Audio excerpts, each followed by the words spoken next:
Ang pangwakas na sinabi ni Juan. Ako si Juan ay nagbibigay babala sa lahat ng nakakarinig sa mga pahayag ng Diyos sa aklat na ito. Ang sinumang magdagdag sa mga nilalaman ng aklat na ito, idaragdag ng Diyos sa kanyang parusa ang mga salot na nakasulat dito. At ang sinumang magbawas sa mga nilalaman ng aklat na ito, ay aalisin ng Diyos ng karapatang kumain sa bunga ng punong kahoy na nagbibigay buhay. At mawawalan din siya ng karapatang makapasok sa banal na lungsod na nabanggit sa aklat na ito.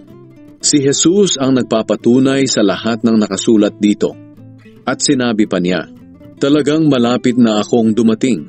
Sinabi ko naman, "Sana nga po, pumarito na po kayo, Panginoong Jesus. Pagpalain kayong lahat ng Panginoong Jesus."